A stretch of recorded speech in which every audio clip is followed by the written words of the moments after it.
Hi you! Today we're gonna react to another video of arnii.wav, our favorite techno creator, techno philosophy, techno community creator. Yes, and today we are talking about the unromanticizing the industry, the clubbing, oh my god, the clubbing bubble burst.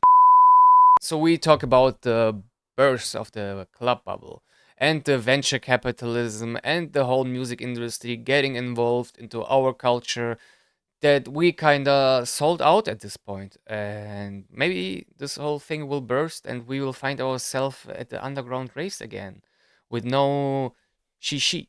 You understand me? So let's dive straight into it.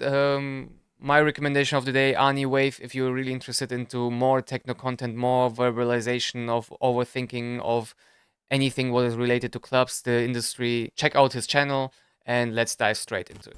Nobody's talking about the global clubbing bubble, so I will. Listen closely. 3 corporations own majority of all music that is released globally. 4 talent agencies sign the artists who write and perform this music. The same agencies then push the package deals of artists to festivals and venues who are likely to be owned by one of these private equity firms. Let's get one thing straight. There's no real discovery happening through algorithms. You're participating in a closed-loop distribution system.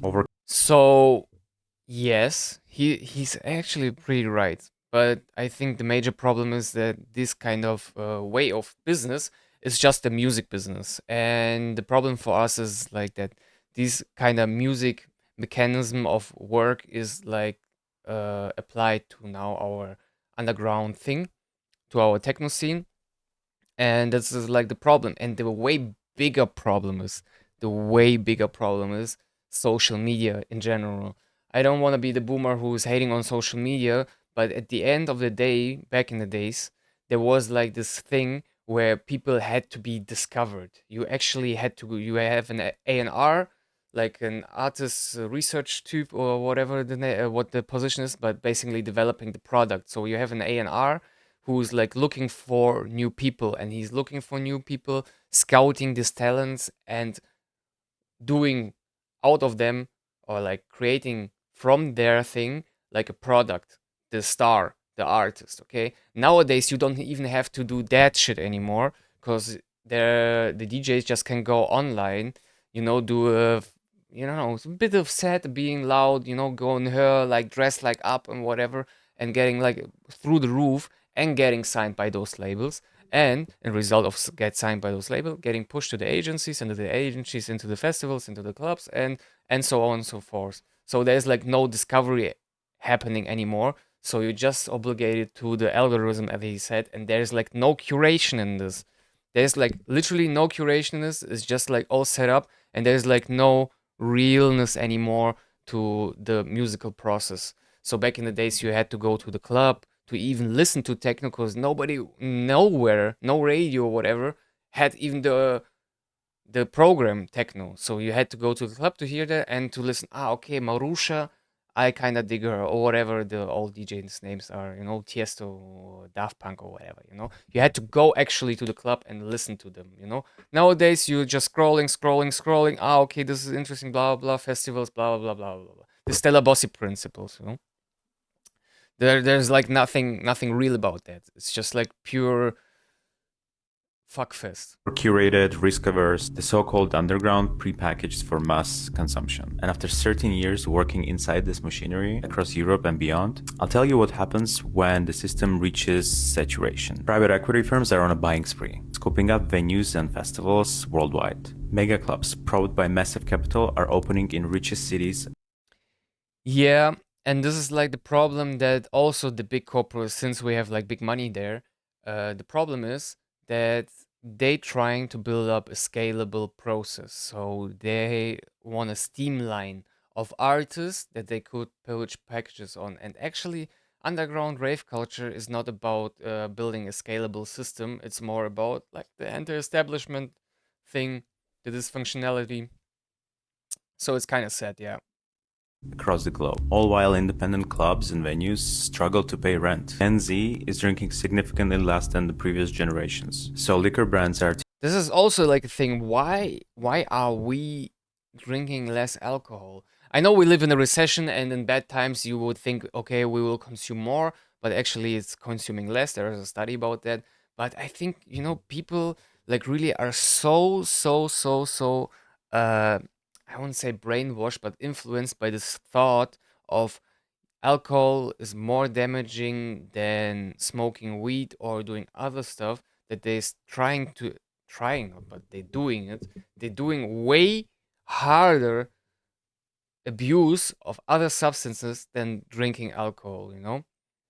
And the problem is, by doing that, actually, if we're talking like socio-economically or whatever societal things, if you're like consuming the black market things, okay, you're strengthening the underground mafia, basically, okay? And this results in shootings and drive-bys and killings in our global cities, which are happening in Berlin day by day. So this is also like a problem. Just drink alcohol. I don't want to like advertise that, but it's nothing bad. Nobody said to you you get to get shit wasted drunk.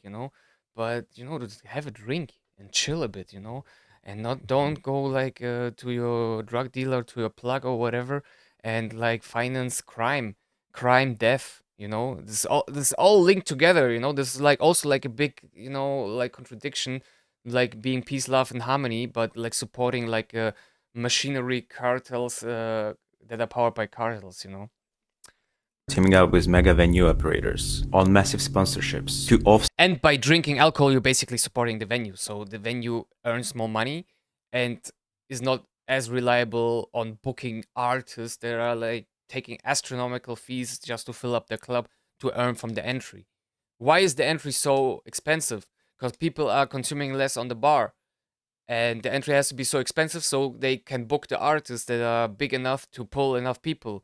So, it's like a self fulfilling prophecy, or like a cycle, it's a loop basically that makes everything shittier.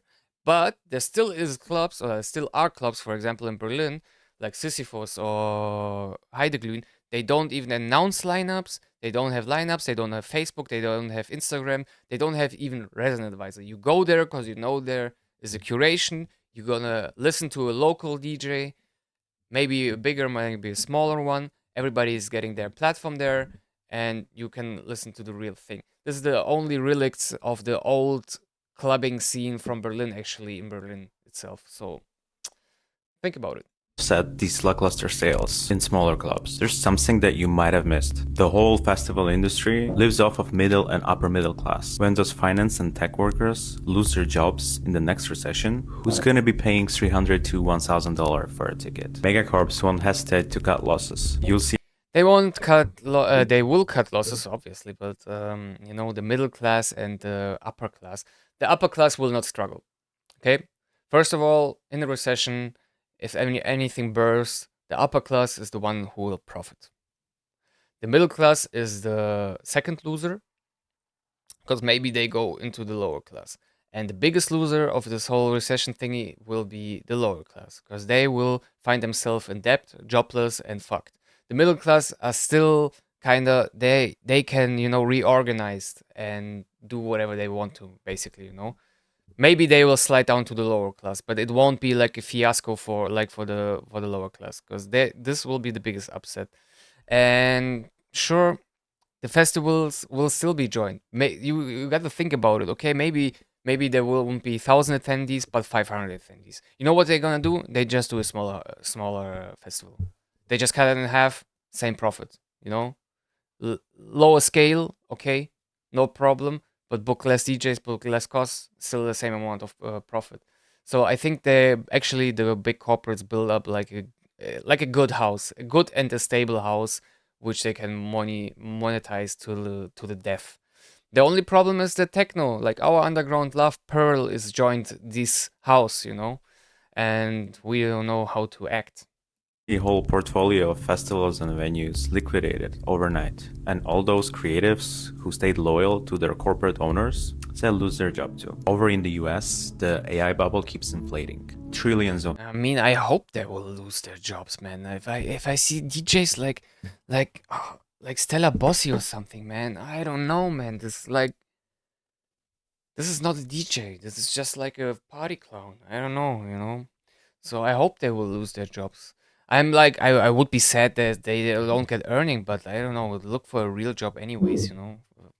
Or be a content creator.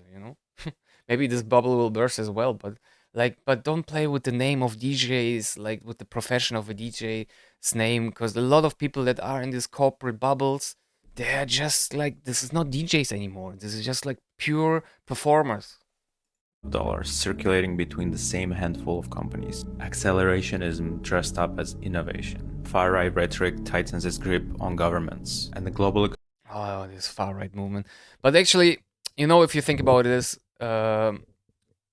it's really sad that the far right movement is like so prominent in almost any European country by now. But let's think about it this way. If we lose the battle to the far right, we, the normal thinking people, the lefties, so to say, the liberals, whatever you call yourself, the ravers, we are once again will be the minority, okay? And you know what this means? This means real underground raves, the real resistance, and maybe we, if we consolidate ourselves, can really spark a real revolution and change the world. I know that sounds super romantic, and I really hope this will happen because I'm up for some action. Because like this whole simulation of things, of I'm being, demonstrating and whatever is like super kept to me. There needs to be real actions and real consequences. And anything that is not that is not real and it's fake shit. Think about it. economy braces for another manufactured collapse, and the club and festival industry will take its hit. Venues shutting down, assets liquidated, talent dropped from major agencies, tens of millions of jobs lost across tech, finance, and Tens of million jobs, I really doubt it. I really doubt it that there's tens of millions jobs in that will cut. I don't know. If this will happen, you know what means tens of millions jobs are being cut. This basically means, first of all, economically, the companies that are cutting 10 millions of jobs basically saving 10 millions of salaries, which means more revenue, okay? And 10 million people that lose their jobs basically need to find another way of earning money, right? And if they're already like middle class people, basically with a degree or whatever, they can acquire new skills and find new jobs.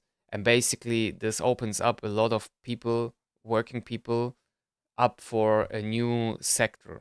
Whoever knows which sector it will be. But actually, economically, I'm not really sure if this is like a Armageddon type of scenario that he's talking about, or it's a major opportunity. But there will be a transitional time anyway where everything will be fucked basically. And this is where we can shine as underground scene. Because the underground scene has something bitter to it. You go there to escape from the reality that is shit. And nowadays reality is kind of fine. Okay, we have this whole far right movement, blah blah blah. And now sliding into recession since COVID. But pre-COVID, everything was just fine. hospitality. And the clubs are never a priority in the recession. You want to know what comes next? The death of an industry becomes the rebirth of the underground. Yeah, it's perfect. As he said, it's the perfect opportunity to reclaim our scene. So I can't wait for the death of the industry of festivals or whatever, so we can rebirth just like a phoenix from the ashes of this whole thing, and just shine again on the dance floor, and don't thinking about who's dressed in what and who's he's working at Google, and um I'm I'm doing an underground fashion brand. Yeah, it was chains and it's called Nackt or whatever is it called. Yeah, I'm doing sniffers and plates and whatever. Yeah, my parents are rich, but I'm paying my rent myself and stuff. And maybe we can get less of that shit, but more of the real people that are doing real jobs. All the workers, the blue collar workers, the cooks, the waiters, the bartenders, just where it started, the people that make the night cool. Yeah. When the entertainment bubble bursts, when the mega clubs shutter and the festivals fold, who's left standing? Indie promoters or The revolution. Indie promoters. The techno team. organizing on the rubble, artist-led spaces with low capacity, sound system crews, smaller talent agencies who never sold out in the first place. The people who were doing this before it was profitable, some of them will still be here to rebuild. And I will tell you who will be the last man standing in all of this burst of bubbles and fall down of anything. It will be Sven Marquardt in front of the Berghain door. Even though the door will be closed, he will stay there. Maybe we just build him a statue or something at this point, just so he can stand there like as our symbol, as our revolutionary symbol against the system. We just put it like a fucking statue in front of Berghain of him, just like statues of Lenin or Stalin, in Kiev or Moscow or whatever the shit the statue was standing on, which they tore down. Luckily, good for them. But we need more of this. We need more symbolism of freedom and resistance, and not more influence from content to our real life. This whole simulation thing. Happened in the 90s in the UK, happened in the 2000s globally. It will happen again. The constant has always been underground and the people who represent it. Communion around loud, repetitive beats in dark, smoky places. It doesn't need venture capital. It never did. This is one of those stories where I feel like we need to debrief and unpack more. So let's do that in the comments. True say, for sure it didn't need the venture capital, but the problem is that hard techno is the new EDM, so it went mainstream. The same shit is for hard groove. It's so popular that it's getting mainstream and pulls the attention of the big three corporates: Universal, Sony, and the other thing, Warner. Okay? And this is what's happening, and they just like putting them into the artist machinery, the same artist machinery that all the rappers are going through, all the rock bands in the 80s and the 70s went through, and the pop stars are going through. This is what is basically happening. The only thing is that there's like no research and development anymore at these labels. They are not going and scouting for somebody new, for a new talent, and say, hey, this is the potential. We make this and that of you, you're gonna be the bad boy, blah, blah, blah, rockstar, whatever, and this is the product, and blah, and like, sculpting your personality, your artist personality. So this is not happening anymore. These people are just going to the internet, see what's popping, and seeing, okay, this one has 1 million views, okay, we take that, and we just do the same shit as she does, and changing nothing. So they don't do their jobs anymore, basically, okay? And this is what makes the scene whack. This makes it whack. All the festivals are whack because they're only booking DJs. They're pulling crowds. They're basically ridden by the algorithm. And the funny thing even about is that the algorithm, we're talking about like something that is like cool and democratic, but it's not democratic. There is like a huge problem that all the numbers that you see on Spotify or wherever on social media are super inflated. And there is like also lawsuit that is going on with Drake, where Drake is suing his management or like his label because they bought fake clicks on Spotify. Can you imagine Drake, the biggest pop star in the world, doing that? So all this is just a huge bubble and like a huge, like a circulation of money, basically. The same that he said for the AI bubble is the music industry right now. And the biggest problem is, or like the sad thing is, that techno joined this party, techno house or whatever, the clubbing scene, basically, And probably, and I hope, this will all fall down and we will meet at the underground rave again, This is like my biggest hope, because for me, nowadays, raves or parties got super uninteresting because of the upper middle class people there, because like the biggest struggle is the FOMO, and this I kind of don't dig. I just want to meet like real people, the cooks, the blue collar workers, the students, who are struggling to pay their rent or whatever. I don't want to meet like this rich kids that are saying, yeah, I'm struggling to pay the rent, but my father is a beauty doctor in Israel or in America or whatever. It's just like, fuck off. So yeah, Write me your opinion in the comments. Are you even into festivals? Because me personally, I'm not. So write me down if you like it, and what is exactly what you like there. Is it like the music, or is it just like you hang out with your friends and whatnot? So yeah, and do you think this bubble will burst, or we just like see the slow death of techno and rave culture in general? So write me this in the comments, and yeah, if you like the video, like it, share it. You know what to do, and see you in the next video.